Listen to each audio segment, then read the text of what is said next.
Kit Carson, Part 5. On the 1st of September 1835, we departed on our fall hunt. We trapped the Yellowstone and the Bighorn rivers, and then crossed over to the Three Forks of the Missouri, and went up the North Fork and wintered on Big Snake River and its tributaries. There we found Thomas McCoy, one of the Hudson's Bay traders, with Antone Godey and 4 men. I joined McCoy, having heard that beaver were abundant on Mary's River. We trapped down the river until it lost itself in the Great Basin, but found few beaver. We then went back up the river some 60 miles and struck across to the waters of Big Snake River, where we separated.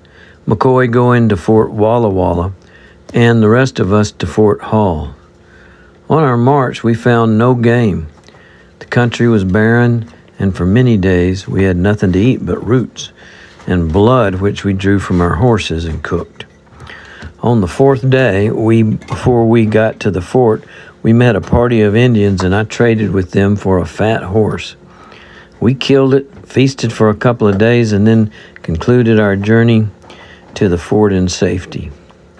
We were received kindly by the inmates, who treated us well, and we remained a few days with them, then started out to hunt for buffalo, having learned that they were not more than a day's travel from the fort.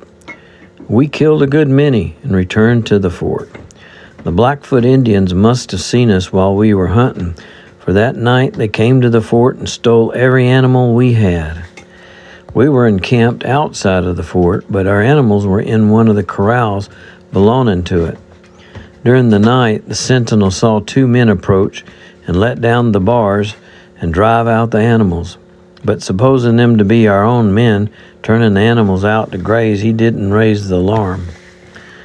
We were now afoot and had to remain at the fort for about a month when McCoy appeared, and we joined him and started for the rendezvous on Green River.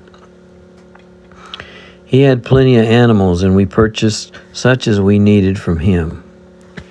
We reached the rendezvous at the mouth of Horse Creek on Green River in 6 days. We remained here about 20 days when McCoy went back to Fort Hall, and I joined Fontenelle's party bound for the Yellowstone. The party was 100 strong, 50 trappers and 50 camp keepers. We had met with so much opposition from the Blackfeet that this time, as we were in force, we determined to trap wherever we pleased, even if we had to fight for the right. We trapped the Yellowstone, the Otter, the Musselshell rivers, and then we went up the Bighorn and on to Powder River, where we wintered. During our hunt, we had no fights with the Blackfeet, and we could not surmise the reason. Near our encampment was a Crow Indian village. The inmates were friendly and remained near us throughout the winter. They told us the reason we had not been harassed by the Blackfeet during our hunt was that the smallpox had broken out among them, and they had gone north of the Missouri to escape it, so that none remained on our hunting ground. We stayed in our camp on Powder River till the 1st of April, 1837. The time passed pleasantly, but it was one of the coldest winters I've ever experienced. We had to keep our animals in a corral for fear of losing them. Their feed was cottonwood bark, which we would pull from the trees and thaw out by the fire. We had to keep the buffalo from our camp by building large fires in the bottoms. They came in such large droves that our horses were in danger of being killed when we turned them out to eat the branches of the trees we'd cut down. When we broke camp, we sent 2 men to Fort Laramie, where the American Fur Company had established a trading post. They never arrived, and I presume they were killed by the Sioux Indians. We now commenced our hunt, trapping the same streams we'd trapped in the fall. We traveled to the Yellowstone and up 25-yard river to the Three Forks of the Missouri, and then up the North Fork of the Missouri. There we found that the smallpox had not killed all the Blackfeet, for there was a large village of them in advance of us. We traveled cautiously on their trail until we found they were only one day ahead of us. 6 of us then left the main party to pursue the Indians and find out their strength, the balance of our men continuing their march in our rear. We came upon the Indians as they were driving in their animals and making preparations to move their camp.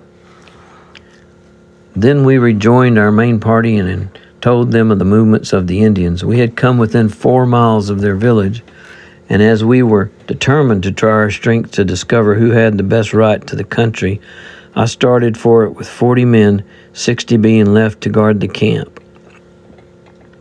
Soon we reached the village, attacked it, and killed 10 Indians. We continued advancing as they retreated, and the fight lasted for about 3 hours.